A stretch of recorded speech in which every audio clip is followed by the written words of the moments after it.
One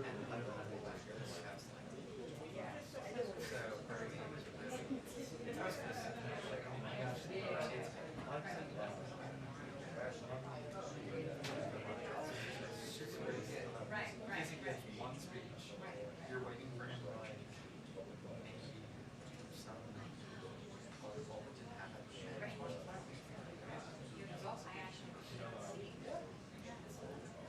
Oh yeah, and then I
You're just thinking in April. Which one of us is likely to start a fight? I don't know. We're collateral. Exactly.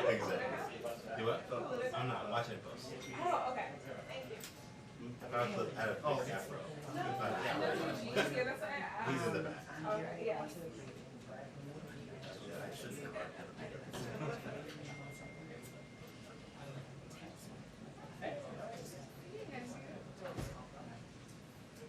Has that ever happened before? Never? Unprecedented. Wow. When's your board meeting? Sometimes we're follow procedure.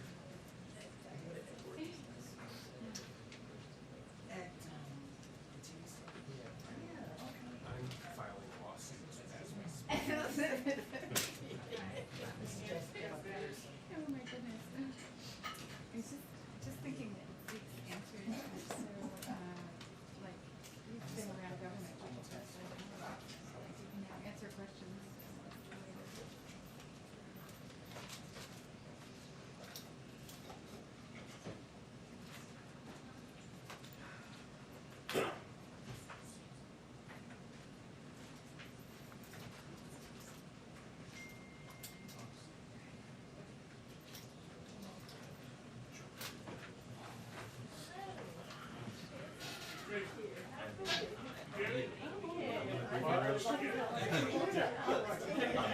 How are you? Thanks for the love. Yeah, you did. Thanks for the love. Did you put a ring on it? We got it. Everything. We had like a patio top ceremony with my best friend, her best friend, and my You had like who officiated? my best friend. He had he got DC you know yourself, but like he got came out just so hard. Numbers now. And then we'll do a bigger one with all of our family and alcohol and fights and drinks next year.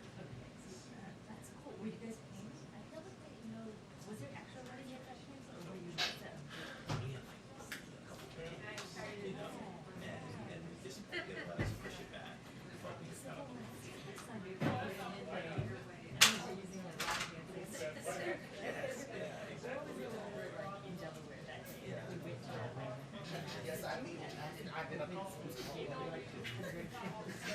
yeah, and we're like,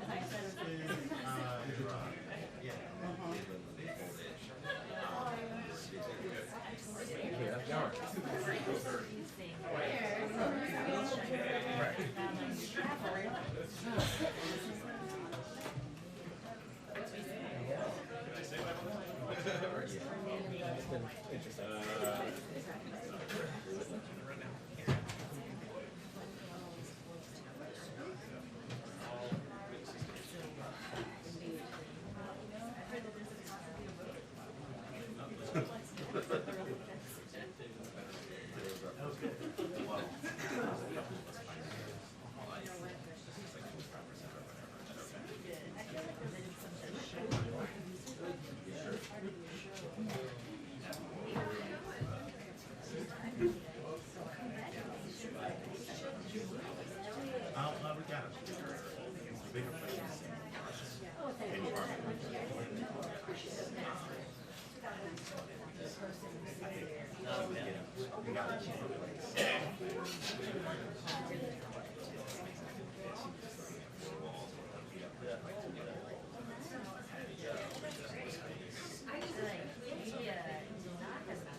And I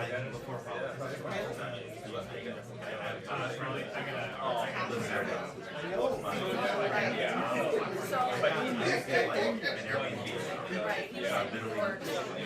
Yeah, the fellowship. They've had fellows on this year. I'm the first shareholder fellow in the past year. Yeah, I know. I get it. So it's, yeah, they changed. Not for the housing, but I get salary. Whenever you travel,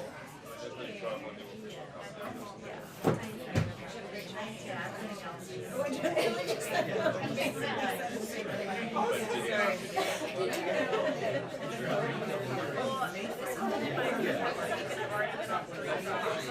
So I'm not sure if that's going to be, how is your vacation continuing? back then,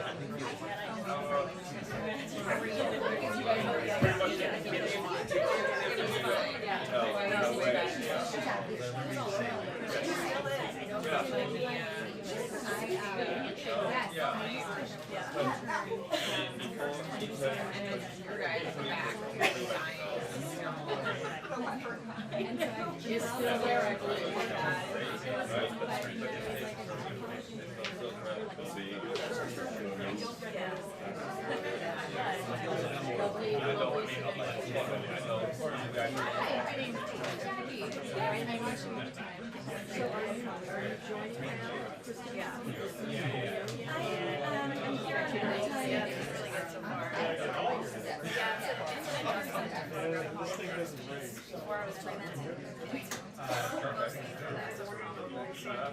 Thank you.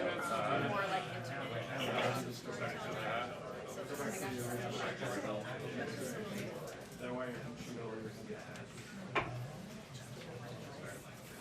Everything's down there, because one time I was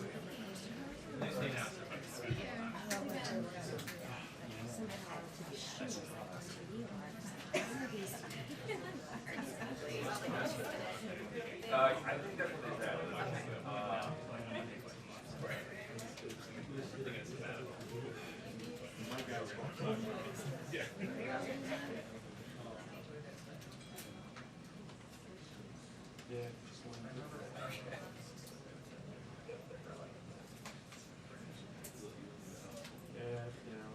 It is what it is.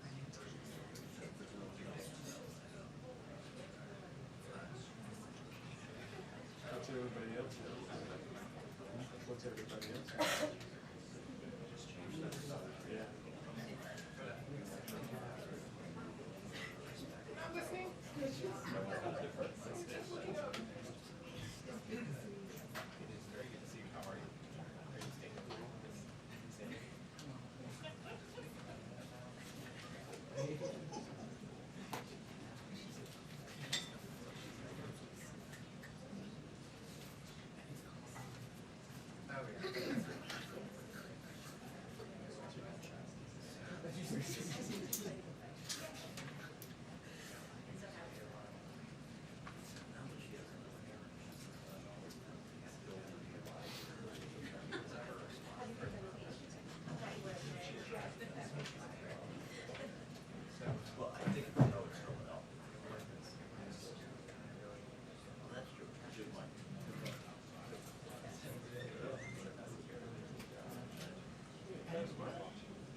Yeah, you slide back. Slide back.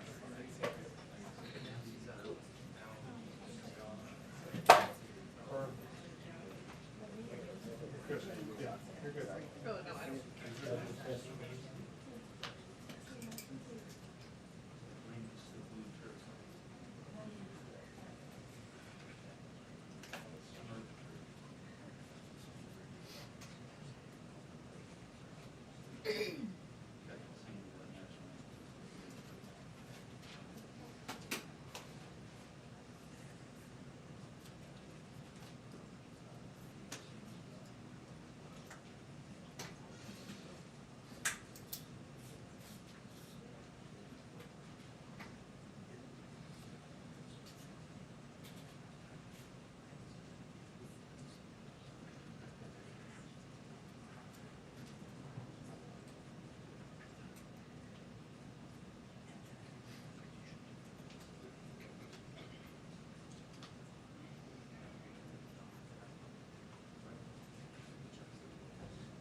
Happy July 4th week.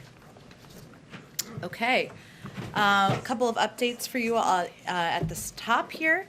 After the president is briefed by his COVID-19 response team this afternoon, he will speak to the American people about the strong progress that the country has made in recovery because of its robust vaccination campaign, as well as the importance of every eligible American getting vaccinated, especially as the Delta variant continues to grow among unvaccinated people across the country.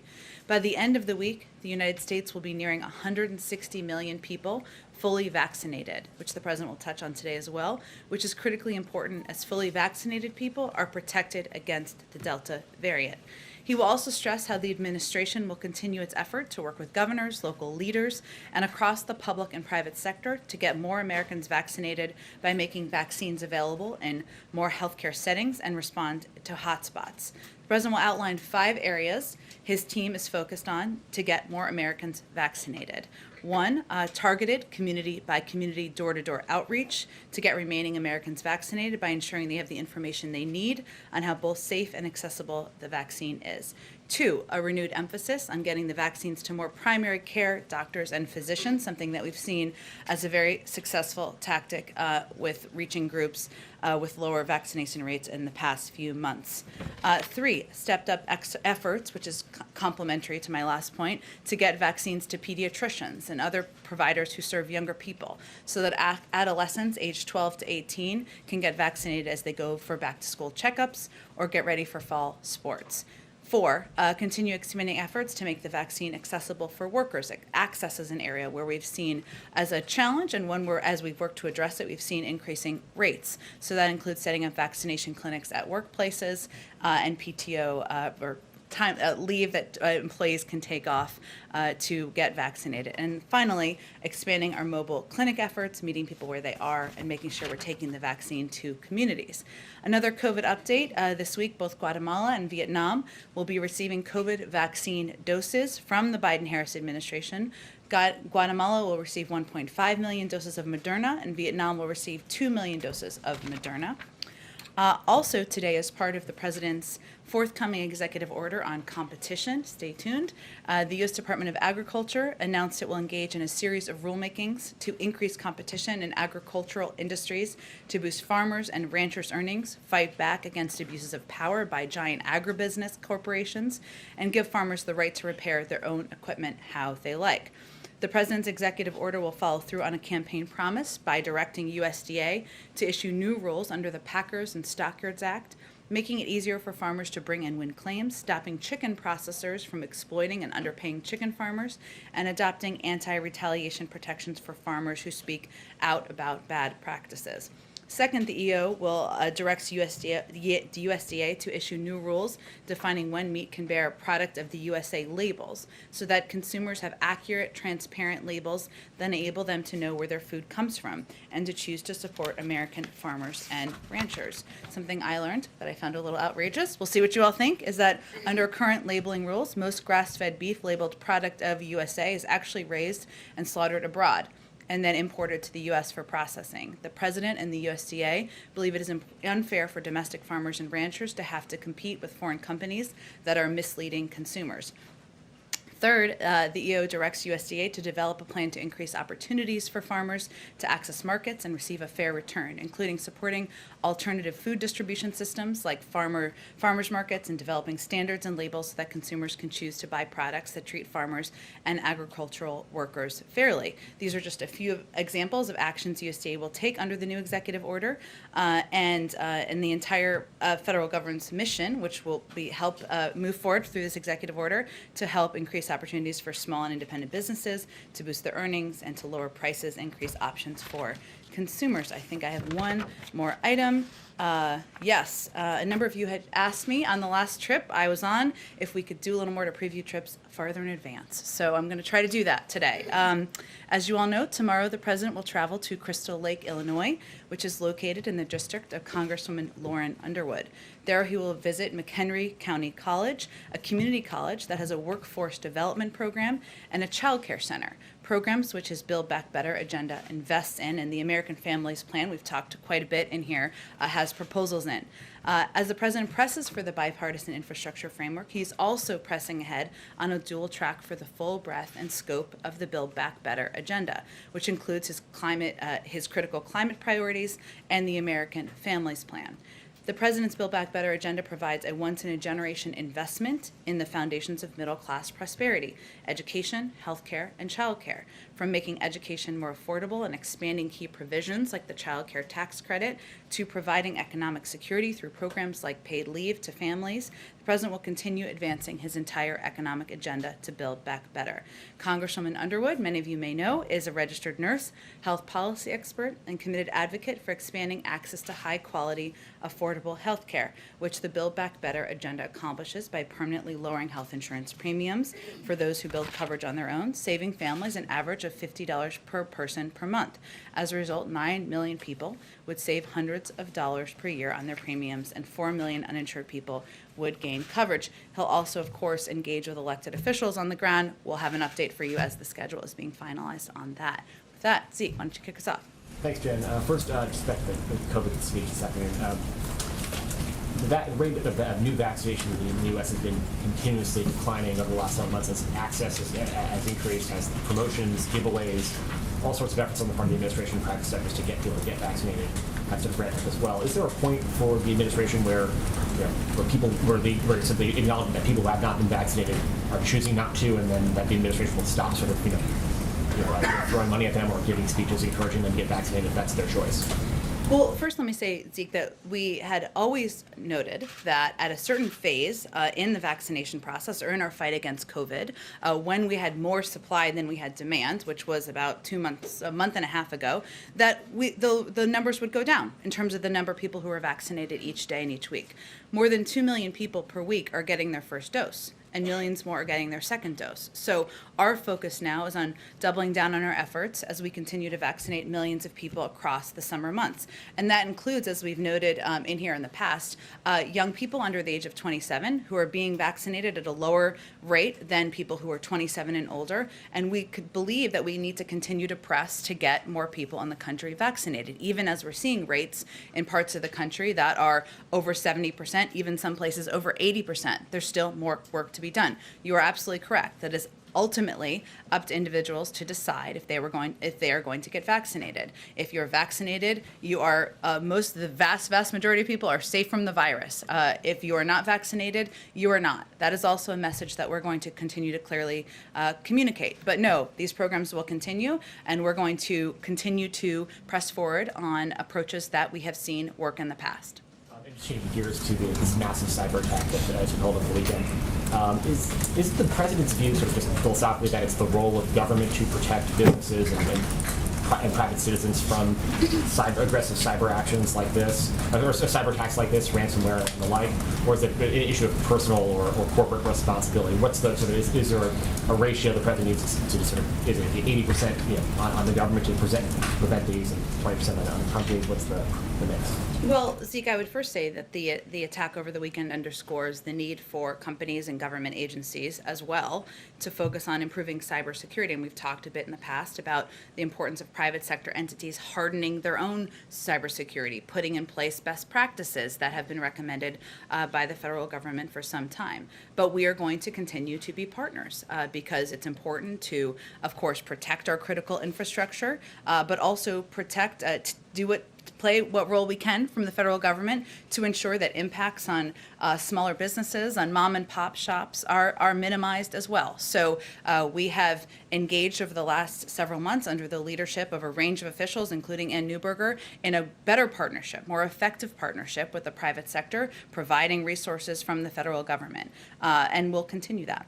And finally, there are reports that Khalid bin Salman is in town in Washington this week, potentially meet with Jake Sullivan. Can you confirm that meeting? And then also, is the confirmation the White House believes that he had no role in the murder of journalist Jamal Khashoggi? Well, I can confirm that meeting. Let me see. I believe I have a little bit more information on it here. One moment for you, Zeke. Saudi Arabia's Deputy Defense Minister will meet with, or is meeting with, I should say, Biden administration officials today, including National Security Advisor Jake Sullivan. He's scheduled to meet with State and Defense Department officials as well. During the meeting, they'll discuss the long-standing partnership between the United States and Saudi Arabia, regional security, and the U.S. commitment to help Saudi Arabia defend its territory as it faces attacks from Iranian-aligned groups. As you know, we worked to declassify a report that named specific officials who we felt, or who our intelligence community, I should say, were involved with and knowledgeable of the horrific death of Jamal Khashoggi. Beyond that, I can tell you that, of course, this could be a topic, but I'm not going to discuss additional details. Go ahead. Yeah, I just want to follow up on the Casilla attack. Sure. Have you had any communication at all with Russia about this attack? And I want to ask a few more questions, but President Putin and President Biden met and discussed cybersecurity. Were you under the impression that Putin would do more to prevent these kind of attacks? So first, let me give you a little bit of an update. Since the meeting between President Biden and President Putin, we have undertaken expert-level talks that are continuing, and we expect to have another meeting next week focused on ransomware attacks. And I will just reiterate a message that these officials are sending, as the president made clear to President Putin when they met. If the Russian government cannot or will not take action against criminal actors residing in Russia, we will take action or reserve the right to take action on our own. Now, in this case, the intelligence community has not yet attributed the attack. The cybersecurity community agrees that our evil operates out of Russia with affiliates around the world. So we will continue to allow that assessment to continue. But in our conversations, and we have been in touch directly, we are continuing to convey that message clearly. So you've been in touch directly with, at what level of government have you been in touch with Russia on this specific issue? And then on the ransomware, the FBI has basically told companies not to pay ransomware. Are you aware whether in this particular case the ransom of $70 million has been paid, and what advice are you giving to the company? And earlier today, the CEO said that the critical infrastructure was never at risk. Do you share that assessment? Sure. Well, let me try to take each of your questions, and you can tell me if I missed one. On ransomware,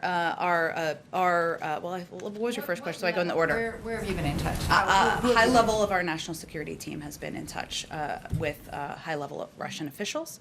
On your second question, repeat it again now. Ransomware being paid, has been paid. Our ransomware policy continues to be the same as it has been for several months, which is that we do not advise. We advise against, in fact, companies paying ransomware, given it incentivizes bad actors to repeat this behavior. In terms of whether the company has paid ransom, I would refer you to the company.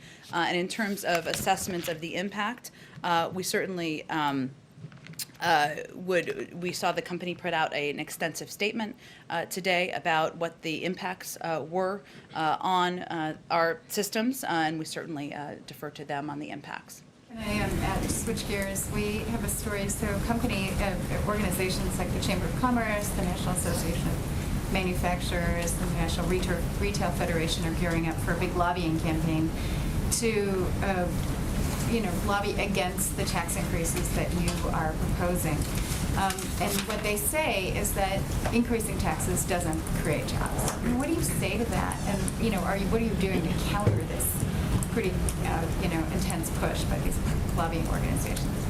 Well, first I would say that the American people are aligned with the president's view that corporations and the wealthiest Americans can afford to pay a little bit more in order to pay for critical investments in our nation's infrastructure, but also in initiatives and programs that will help make our country more competitive and bring more women back into the workforce. And that's what the president is proposing. I would also note that we've seen in terms of public reports that of the wealthiest companies out there, a number of them didn't pay any taxes at all. And that certainly is not something that is viable, nor does the president think that is fair, and that sends a clear message that our tax system is not set up in a fair and equitable way, and that's something he feels we should address regardless. So that's his view and his proposal. We'll have to see how successful these lobbyists are at moving the public opinion and approval rating down from what it is currently, which is the vast majority of the American people agree with the president. Go ahead. Just one quick follow-up on ransomware and then two other quick ones. From a response perspective, if this is attributed to our evil and they decide that it's based in Russia, is the president's view that the response would be proportional to just taking that actor offline or actually directed at the Russian state instead for harboring? Like, how do you guys approach that? It's a good question, Phil. I would say that I'm not going to be able to detail more specifics from here, but I would note that, and I would reiterate that the president's view and the administration's view is that even as it is criminal actors who are taking these actions against the United States or entities, private sector entities in the United States, even without the engagement of the Russian government, they still have a responsibility. That continues to be the president's view and the administration's view. In terms of what actions we may or may not take, I'll allow the national security team to work that through. And then, can you, just two more quick ones. What's the level of frustration in the White House that you have a vaccine, the vaccine works, it is available to a degree it has never been available before, people are not getting the vaccine, and therefore the Delta variant is emerging in certain places around the country? Like, are you guys banging the table? Are you upset? Like, how do you kind of go through that, knowing that there is a counter weapon here to what's happening around the country? You know, Phil, I think as the federal government, we don't have the luxury of feeling frustrated or feeling upset about individuals not getting the vaccine. What our responsibility is to ensure we are applying best practices, whether that's working with doctors and pediatricians or addressing access, mobile vaccine clinics, or ensuring that people know that they can take time off of work, or even working with employers to make the vaccine accessible.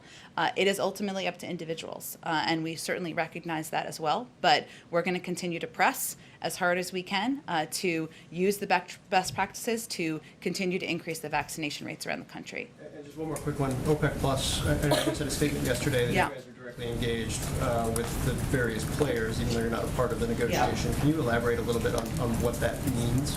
Sure. We are closely monitoring the OPEC Plus negotiations and their impact on the global economic recovery from the COVID-19 pandemic. As you noted, Phil, we're not a party to these talks, but over the weekend and into this week, we've had a number of high-level conversations with officials in Saudi Arabia, the UAE, and other relevant partners. We're encouraged by the ongoing conversation by OPEC members to reaching an agreement, the ongoing talks, I should say, which will promote access to affordable and reliable energy, and certainly the impact on prices here is hence our great interest. Go ahead. Thanks, Jen. I just want to follow up on Zeke's question too on this sort of public-private role and response to cyber attacks. So we know the president signed these orders back in May, some of which were, of course, supposed to step up enforcement on private companies, at least as those that work with the federal government. But it's been 55 days since he signed those orders, and from our review, the orders from DHS haven't been put in place yet. They're still actually in the review process. So these attacks are happening still, though. Is the government working fast enough on, even in this narrow lane where you say you can do some work? Mm-hmm. Well, I would say first, the increase in ransomware attacks far predated the president taking office. And it is something that from day one, he has made a priority and has asked his team to focus on where we can have an impact, how we can better work with the private sector, and what we can do across the federal government to help address and reduce ransomware attacks on our critical infrastructure, but also on a range of entities in the United States. Tomorrow, the president will convene key leaders across the interagency, including the State Department, Department of Justice, DHS, and other members of the intelligence community to discuss ransomware and our overall strategic efforts to counter it. And what he had asked the team to do several weeks ago was to review and assess what our options are and how we can better, again, put in place partnerships with the private sector, best practices, what levers we have from the federal government, including disruption of ransomware infrastructure and actors, which we've seen some success in. I know the Department of Justice announced some steps just a few weeks ago, building international a coalition to hold countries who harbor ransom actors accountable, which is a huge factor here as well, because we're not the only country impacted, of course, by ransomware attacks, expanding cryptocurrency analysis to find and pursue criminal transactions, and reviewing our own ransom policies to build cohesive and consistent approaches toward ransom payments. So this is a priority. He's meeting with a range of officials tomorrow, and we will continue to implement moving forward. But would you say you're still in the review and assessment phase? Well, I would first note that we have announced several steps that we have taken. I mean, the Department of Justice announced a step just a few weeks ago, and we are continuing to up our partnership with the private sector, which is a key part of best practices and ensuring we are reducing the impact, I should say, the vulnerability of private sector entities. But there is more that can be done, and it warrants and requires an interagency process and discussion in order to move those policies forward. Go ahead. Thank you, Jen. A quick follow-up on ransomware. Sure. You mentioned that after President Biden called on Putin to hold cyber hackers accountable, there have been expert-level talks. Is there any evidence that Putin has done anything to curb cyber attacks in Russia that he's communicated with the U.S.? Well, again, I would say it's a little bit disproving a negative there, because this is what we're talking about here is ransomware attack from likely criminal actors. Again, it hasn't been fully attributed yet, so we're getting a little bit ahead, which I certainly understand, of where things stand. There are these expert-level talks and negotiations and engagements. That's an important part of the next steps, an important part of what came out of their discussion. And beyond that, I think what the message is that the president has sent clearly, and what we are continuing to send clearly, is even with these criminal actors, we're not saying they're coming from the government or directed from the government, but even with those actors, they have a responsibility. So that's where the policy is moving forward. I think it's difficult for me to disprove a negative. And on COVID, the five-step plan you outlined still focuses heavily on access. And you've already mentioned the group of people who have access to the vaccine but simply don't want it. So is the White House tweaking its strategy to reach those people, to change their minds? I wouldn't say it's about changing their minds. What we've seen over the course, well, I guess it sort of is, but what we've seen over the course of time is that the most reliable voices are trusted actors in communities. Medical experts, doctors, people's primary care physicians. And so we're going to continue to utilize and resource the entities where we feel there has been success, and where we've seen through data there has been success in the past. You know, you don't just give up just because you haven't reached every single person. We're going to continue to apply what we've seen have been the best practices over the past several months. And just one more Sure. on COVID. If the number of cases continues to trend upward, are there any circumstances under which the White House would reimpose some of those restrictions as cases tick up, or would that be up to the states?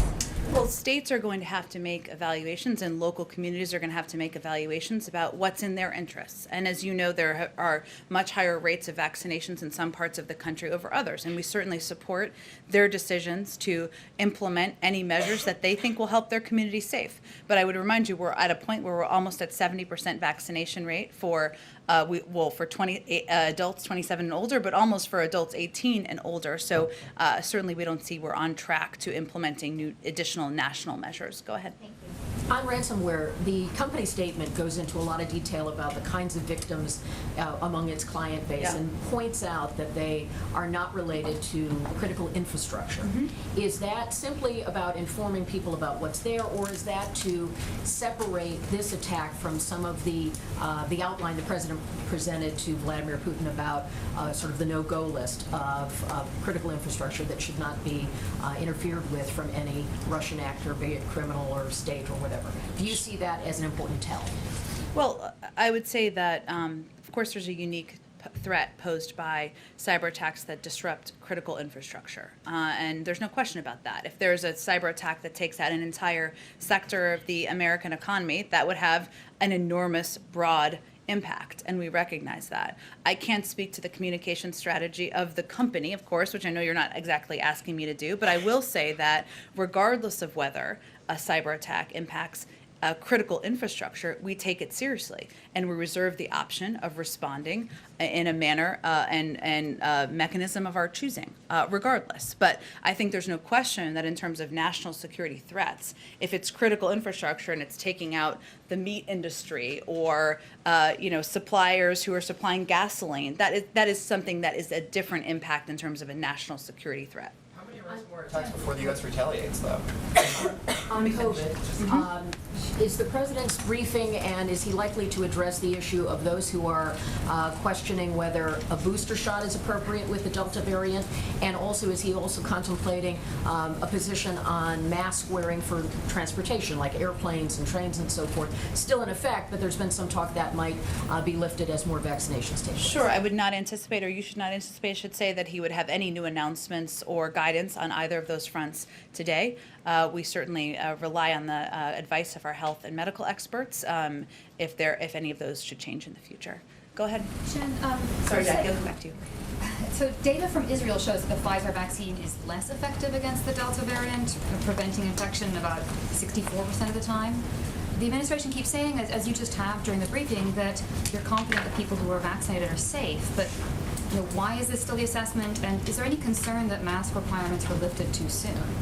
Well, first I would say that that's preliminary data, and the vast majority of data from larger assessments and larger studies shows that it is quite effective. And that is the data from mass larger studies that we are relying on. It's preliminary. We'll look at what the final conclusions say. One more. Pope Francis is still in the hospital recovering from the surgery. I was just wondering if the president reached out to him at all, is there any contact, anything the White House wanted to say?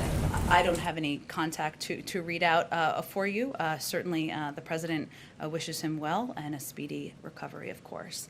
Go ahead.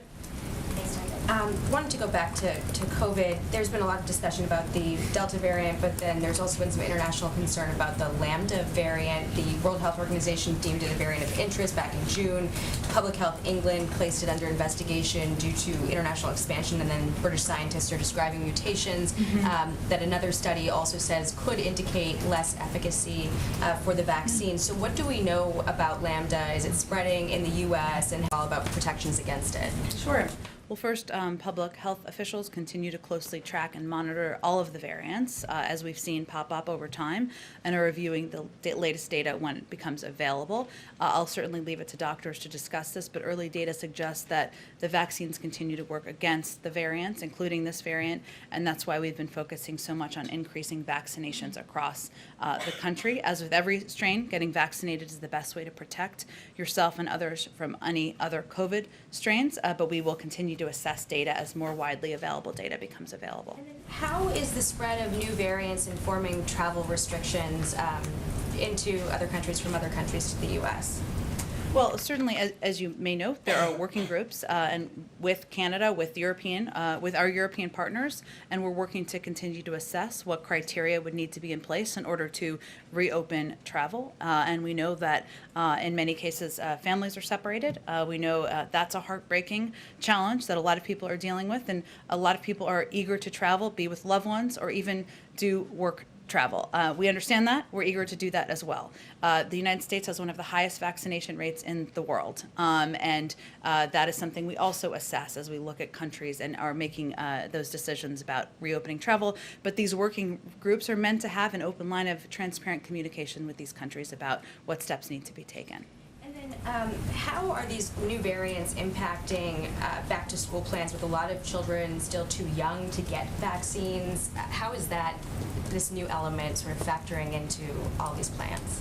Well, I would say the good news is that there are a number of mitigation measures that have been recommended, of course, by the CDC, that our Department of Education has been working to help local school districts implement, whether they're social distancing or mask wearing requirements, ventilation. There's money that came from the American Rescue Plan to help fund this in areas and school districts where they didn't have the money available. So that is certainly what we expect, and we are looking forward to schools being reopened in the fall. Go ahead. Thanks, Jared. I just have a few follow-ups on the OPEC Plus talks. Sure. Could you tell us which administration officials have been engaging with the Saudi and UAE governments on this issue?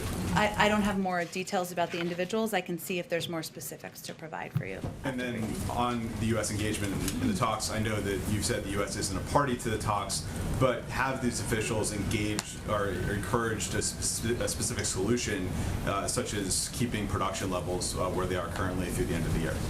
Well, I would say first, we are engaged directly with them to hear updates on the conversations that are happening between the OPEC members. I can see, of course, and we are constantly monitoring the price of gas in this country, and we know the impact of oil prices around the world is having a direct impact on that. In terms of additional specifics of the conversations, I'm just not going to have anything more to read out for you. And then lastly, is there, just gauging the concern level here at the White House, is there any chance that President Biden would personally get involved in contacting these governments? I'm certainly not predicting that at this moment in time. We have high-level officials who are talented and aptly engaged with their counterparts, and I will see if there's more specifics we can provide about who the individuals are. Go ahead, Elsa. A couple things. On COVID, when we talk about vaccination rates, what is the end goal? Where does the administration decide things are done or things are as best as they can? I think our health and medical experts, including Dr. Fauci, have made pretty clear that we're going to be continuing to battle the virus for some time. Now, when you're vaccinated, you can return to many versions of normal, going to the park, going to restaurants, going to concerts. That is one of the many reasons to get vaccinated, including to protect yourself from the virus. But we're going to take it week by week, month by month. Right now, we're continuing to press to get more people vaccinated. We know that the rates of young people under the age of 27 are not where they need to be or we want them to be. So we'll continue to utilize the best practices and work in partnership with health and medical experts and meet people where they are to get the vaccine out to more communities. Sort of a personal question here, but over the weekend, the president was out kind of campaign style, shaking hands with people, taking selfies, giving hugs, lots of personal contact. I'm just wondering, given where COVID is in the country, is the assessment that we can go back to totally normal life, like hugging people, shaking hands with strangers, and that's all perfectly okay given the rise of other variants? Well, again, I would say the CDC and our health and medical experts have provided clear guidance on this, and if you're vaccinated, then certainly you can go out there and engage with society as the president has, and no one loves a good rope line like President Biden. So certainly he welcomes the opportunity to engage directly with many of the people who elected him to serve the country. If you're not vaccinated, then that is certainly a different circumstance. Now, we also respect and want to convey, we respect the decision by a range of individuals, whether they're immunocompromised or they have concerns about health issues in their own family or themselves,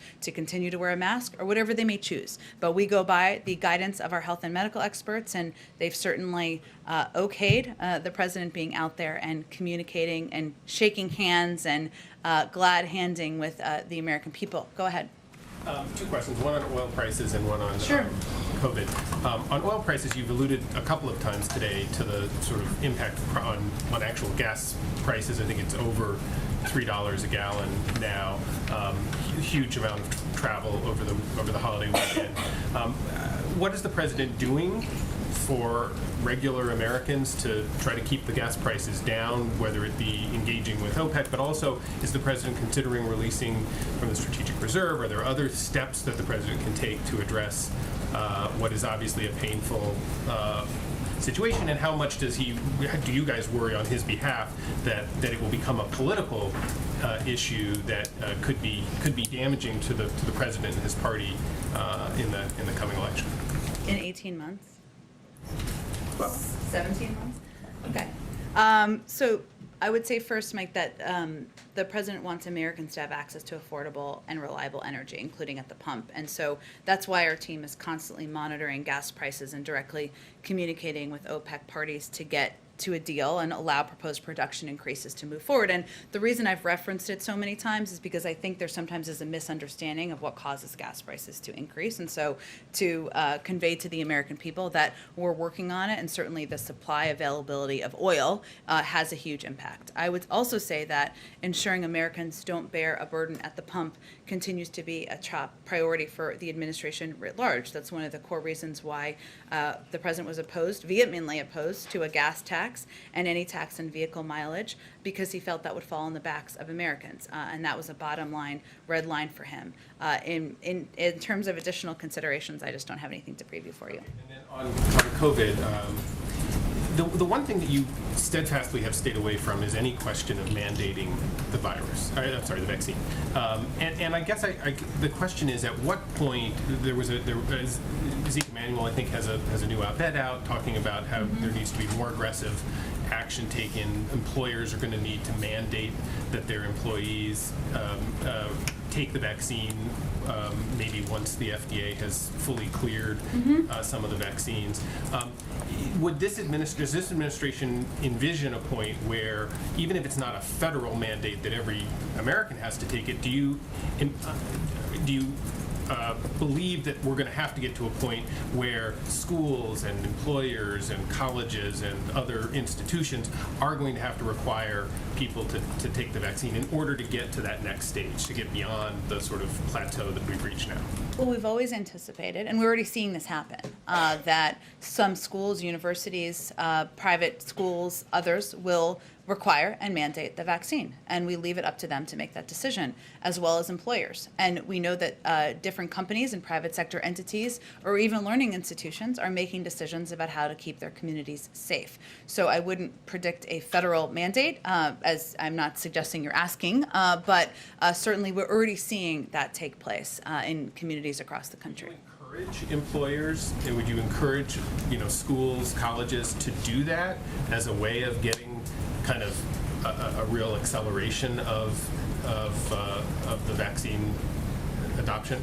We're going to leave it up to them to make these decisions. Go ahead. Sure.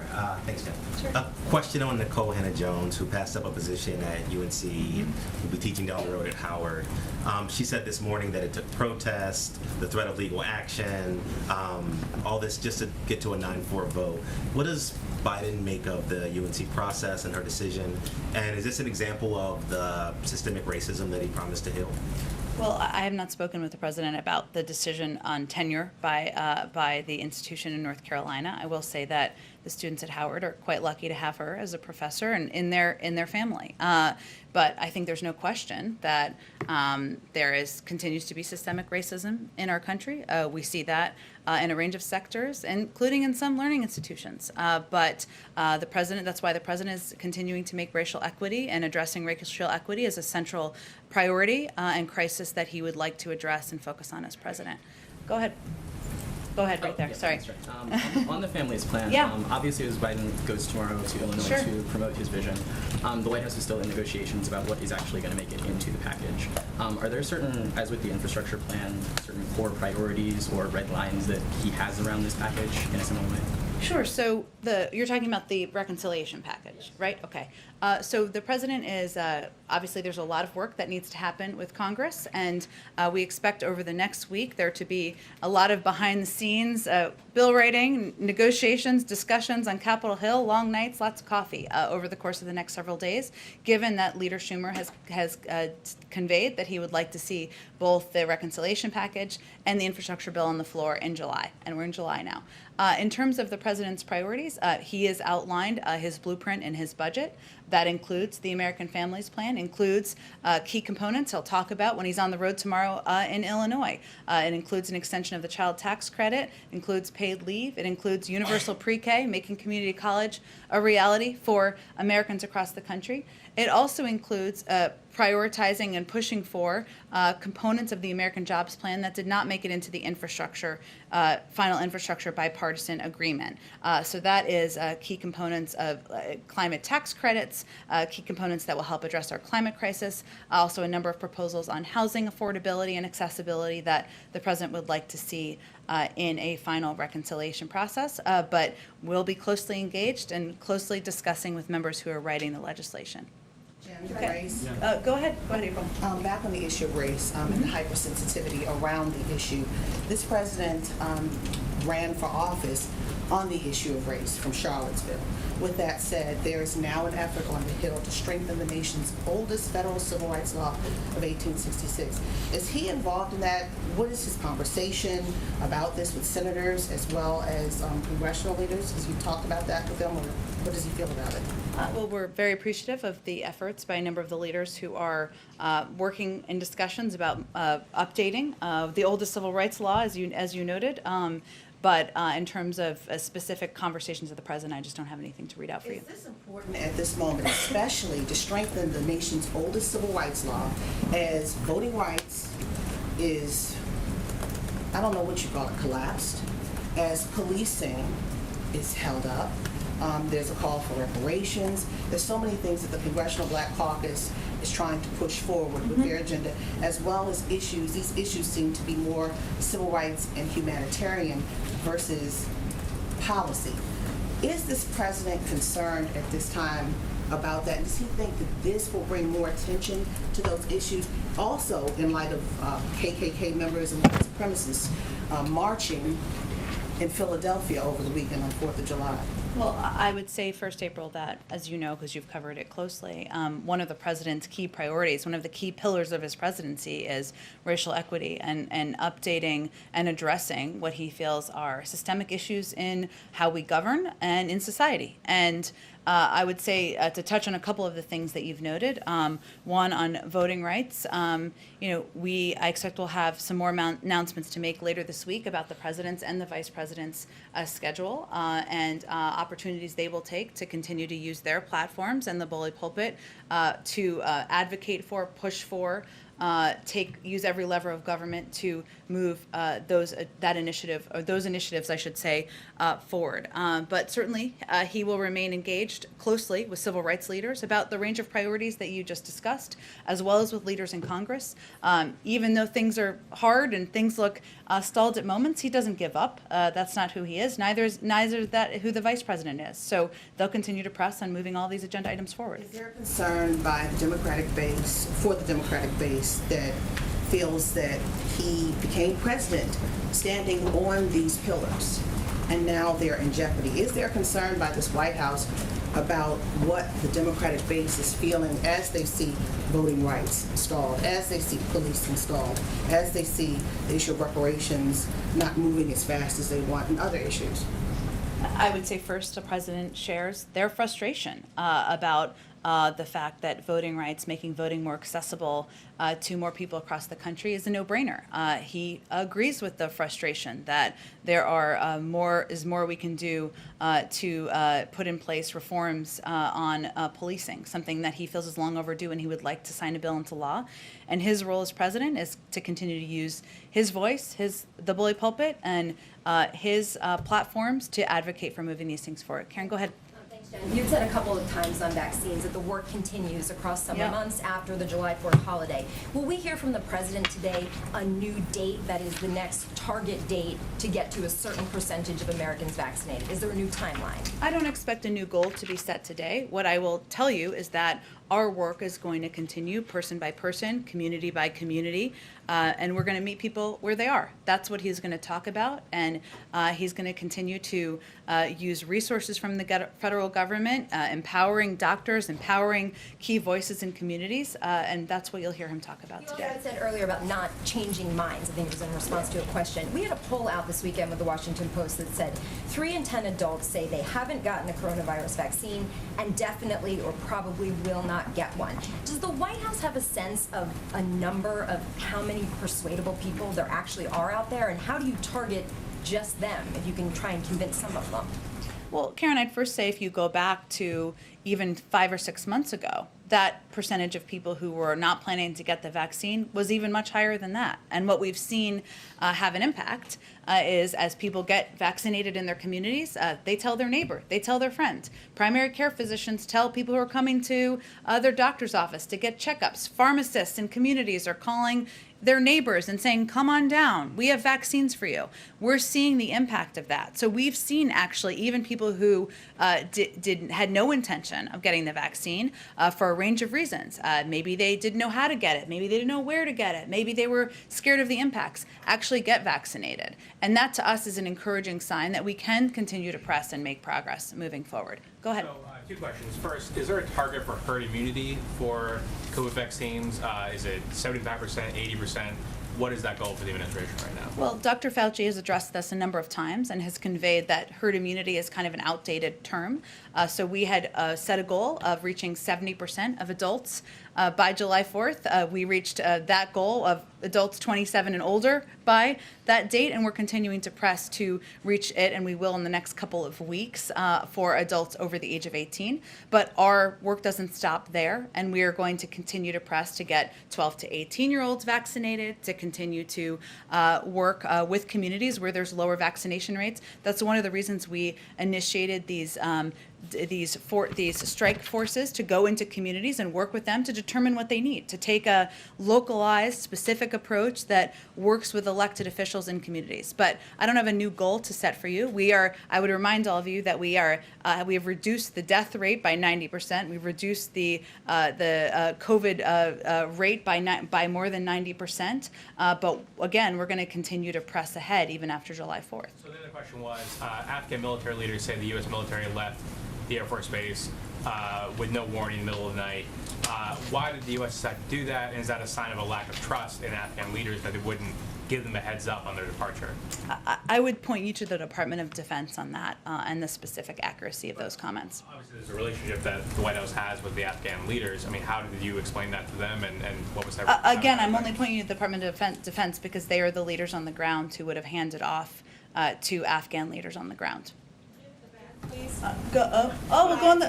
Okay, let me just go around. Go ahead. Thank you. Another one on Afghanistan, please. There's been a lot of talk, understandably, about what is the administration doing and is it doing enough for the Afghan translators. More broadly, with the shift that's coming now and the talk about the Taliban, making a lot of advances pretty quickly, is the Biden administration concerned about a kind of an exodus of a lot more than just translators, but like a whole bunch of Afghans, some of whom might want to come here, and more probably a lot of whom might try and make their way to Europe? Is that something the President's discussing with European allies? Would the US be opening the doors to some of these people? What, are you preparing for an exodus? Well, I would say first that our focus as of now is identifying a group of SIV applicants who have served as interpreters and translators, as well as other at-risk categories who have assisted us. And as you know, but for everybody else who hasn't paid as close attention, our plan is to relocate this group to a location outside of Afghanistan before we complete our military drawdown by the end of August. So that's where our focus is on at this point in time. And of course, we are doing that in part because we know these are individuals who help the United States, even often at great risk, personal risk to themselves and their families. And we're going to work every possible contingency to make sure that we can help those who have helped us. But that's really what our focus is at this point. Okay, well, what about the broader concern, though, of an influx of people trying to reach Europe? I don't have any update on that. I'm happy to talk to our national security team and see if there's an assessment or a concern there. Go ahead. A follow-up to the jobs report from last Friday. Axios reported this morning double-digit wage growth in 4 key sectors: transportation, warehousing, leisure, and hospitality. And yet, you talk to any employer in any of those sectors, they'll tell you it's very difficult to find and keep good workers for perhaps low-skilled, low-wage jobs. Is the White House offering any advice to those employers at this point with these wage increases of 15 to 17% already? And it's still difficult finding quality workers. It is a workers' market right now, and I can't assess industry to industry without having more details, or I guess that would be hard for me to do anyway. But certainly we're seeing people feel more comfortable rejoining the jobs market. A big factor in our view is the vaccination rates in lots of communities across the country. We know that employers are starting to hire, as we've seen from the jobs numbers, which 850,000 jobs last month was a very large number, I will just note, since you gave me the opportunity. In terms of specific industries, there are cases where they need to pay their workers more, and that will make them more competitive in hiring. But I'd have to we can follow up after if there's a specific sector, and I'm happy to ask the economic team about that. Go ahead. Thanks, Jen. The White House COVID response team last week said that they're setting up these surge response teams to go into states and communities with low vaccination rates and rising cases. Where are they going first? What states and local communities are you in touch with? So we're in touch with a range of communities. I provided an update last week that we were in touch with Missouri about possibly sending some teams there. I know we had already deployed a team to Colorado to collaborate with the local Department of Health in Mesa County. I can see if there's more, but we're in touch with a range of officials around the country, and we're eager to have these teams out helping communities get vaccinated and protect themselves from the virus. And this is something where the state or the local community has to come to you, or are you seeing, in this community, it's particularly bad, you approach that community and you say, we'd like to help? Well, the CDC is deploying these teams, so they work with local communities. We can see vaccination rates and where there are rising caseloads, and then work in a collaborative way with the communities to deploy the teams. Jen? Go ahead. Go ahead, Eugene. There's still no nominee for the DOJ's antitrust, the leader of antitrust. It's been the longest that position's been open since George H.W. Bush, and so I guess just curious if there's a holdup with that position. If so, what is it? I would say this is certainly a position the president is eager to fill. As with any important position in government, he wants to have the right person in place. I don't have anything to predict for you in terms of the timeline for it. And the president promised that the United States would continue to provide civilian and humanitarian assistance in Afghanistan. But if the Taliban were to take over the government again, won't those individuals be withdrawn? Well, first I would say that we have every intention of continuing an ongoing presence in Kabul, which is continuing even after we bring our military who are serving home by the end of August. But we will also continue to be partners to the Afghan government. That's something that the president reiterated when he met with leaders just a week and a half ago. That includes security assistance, that includes humanitarian assistance, and that includes over-the-horizon capacity to ensure that we are working to address any threats that we face. That will continue, and we intend to have a presence on the ground in our embassy there in Kabul. It does seem like the Taliban is starting to gain more power and take over there. What's the United States government, what's President Biden willing to do after pulling troops out? Well, I would first say if you take us back to when the president made this decision and announcement, he asked his team to do a clear-eyed assessment, not to sugarcoat it, of what the impact could be of withdrawing our troops from Afghanistan. After a 20-year war, a war that the president continues to feel does not have a military solution. What the president is continuing to press on is a political solution and political negotiations and discussions, which we hope will reconvene soon, to move toward a political solution on the ground to bring greater peace and stability to the people of Afghanistan. That's his hope. Jen? Go ahead. Thank you, Jen. So you mentioned 2 weeks ago that vaccine sharing to the rest of the world is not a matter of supply, but overcoming the logistical challenge. Yeah. Now that you've passed the deadline of June and you've not met the target of distributing 80 million vaccine doses, what has the administration learned and will do differently? And do you have a new target for the date of completing those 80 million doses? And then just a follow-up on that, for countries that have refrigeration and distribution challenges, why is the administration focusing on Pfizer and Moderna rather than Johnson & Johnson? And then I have another question on LGBTQ. Sure. Well, first let me say that we have allocated all 80 million doses. And I would say what we have learned through the process is that there are logistical challenges, because when you talk about working with countries, even as we convey to a country, we have 1 million doses or 2 million doses, sometimes we have to work through legal barriers, we have to work through regulatory barriers. There are issues as it relates to materials needed to distribute these vaccines, and there are also even transportation issues with refrigeration needed as well. So we have noted, even as we've allocated all these doses, as we committed to, that part of it is countries need to be ready to receive them on the ground, and there is no past precedent for this. So there's certainly lessons that we have learned, and as we've proceeded, we have become, these countries have become more effective and efficient at receiving these doses. They've worked through the red tape, and that enables us to provide the doses more easily in the future. In terms of the allocation of doses, we provide what's available. I don't have any more detail for you in terms of which vaccines. As you know, we had a larger percentage of Moderna and Pfizer vaccines, so hence there are Moderna and Pfizer vaccines perhaps going to more countries around. Yeah. LGBTQ, there was violence in Tbilisi, Georgia, yesterday, where LGBTQ activists and also journalists were attacked. Now, the president has recently vowed to use U.S. diplomacy and foreign assistance to help promote LGBT rights around the world. How does this translate to the situation in Georgia?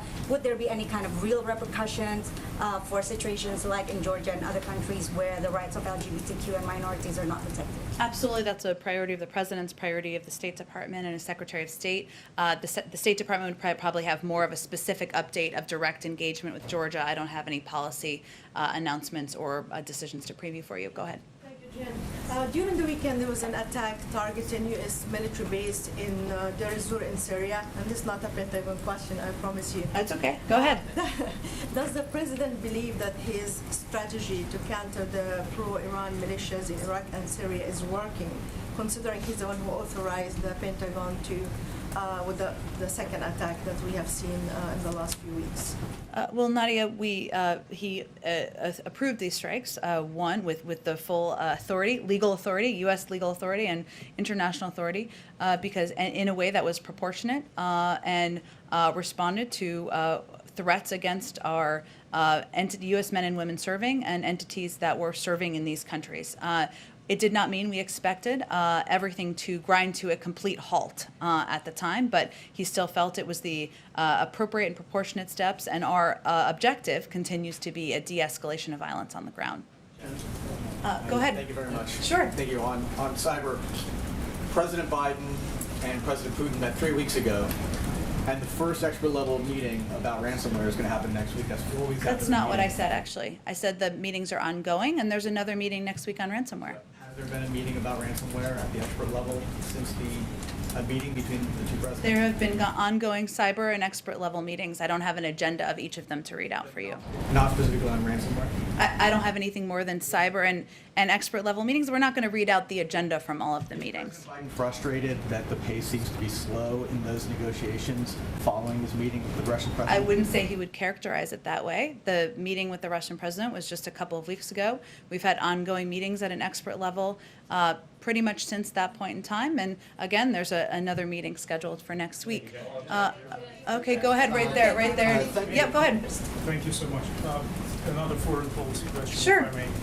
There was a discussion last year of arranging a P5 summit meeting, and the idea was to get the leaders of the 5 permanent members of the UN Security Council together at UNGA. Is President Biden interested in something like that in any chance? Would he be willing to take part in a discussion like that at UNGA to discuss rules of the road in light of the current tensions between the West and the East? I don't have anything about the UNGA schedule to preview for you quite yet.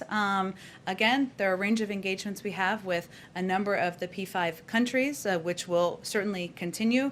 But in terms of a meeting at UNGA, I don't have anything to preview for you.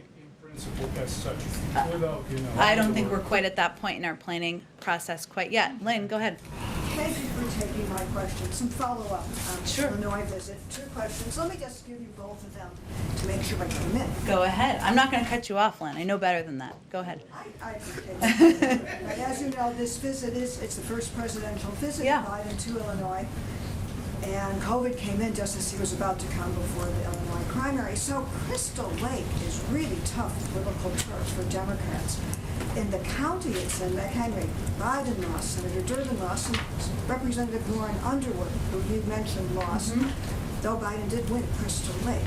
So could you just explain a little bit more how this trip to one of the redder parts of the bluest states in totality can advance the Biden policy and political agenda, since there's no swayable members of Congress. They're all for you. And then on another very serious note, in Chicago, it's had its most violent weekend this year, 104 shot, 19 killed. I understand Mayor Lori Lightfoot will be meeting with the president at O'Hare.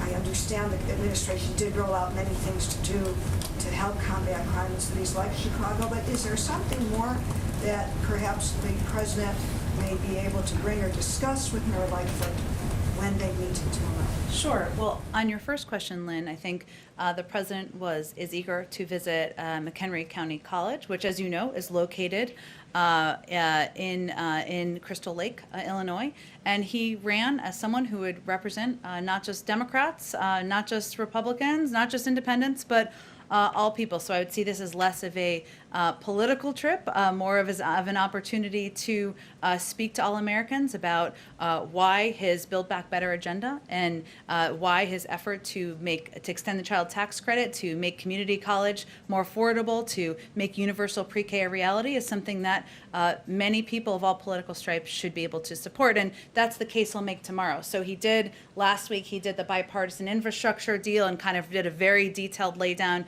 You'll see him tomorrow do a very detailed laydown of the rest of his Build Back Better agenda and what many of you would shorthand as the reconciliation, many components of the reconciliation package. But he's also eager to see Congresswoman Underwood, given she's been such an advocate for the expansion of health care, making it more affordable and accessible, and that's something he will continue to advocate for in this bill. Before we get to Mayor Lightfoot, yes, you know, that's exactly the county Democrats are trying to get rid of for her in the remap.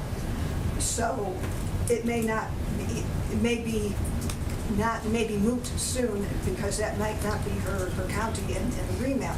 Could you clarify, when I checked before the briefing, I didn't think she had a speaking role in the program tomorrow. Does she by now?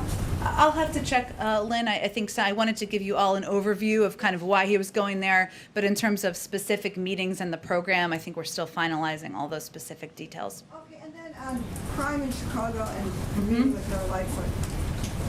Well, I know that I believe you mentioned a greet at the airport, so I'll have to check and see how long that is allocated for that meeting, and certainly he is always receptive to what any elected official wants to raise and what they want to discuss. I will note that the president continues to work to address violent crime. We've seen go up over the last 18 months around the country, including in the city of Chicago. And as you know, Lynn, from covering this, we see spikes in violent crime typically during summer months, often, unfortunately, during holiday weekends. And we saw that over the last weekend. But I will say that he will continue to advocate for, and the mayor may want to discuss this, I guess we'll see, or not, but increases in his budget, including an additional $300 million more for the COPS program. That is than what I would say was approved in the prior Trump administration budget. So he had $237 billion in his million. Sorry, got a little high there. Million in his budget, and the president's proposing $537 million in his budget because he wants COPS funding to go out to communities across the country. He will also continue to work to empower ATF. He's proposed an additional $70 million increase over the last Trump budget for ATF to ensure that they have the funding and resources they need to crack down on illegal guns. And I know gun violence is a huge driver of the crime in Chicago. And finally, he's going to continue to advocate for supporting evidence-based community violence intervention programs that are proven to reduce gun violence in a range of communities. But I'm sure he'll be happy to discuss components of his budget. She may have different things on her agenda when they see each other tomorrow. And he's not going into the city proper. He's just going to, those are the two sides. That is correct. Thanks everyone so much. Have a great day.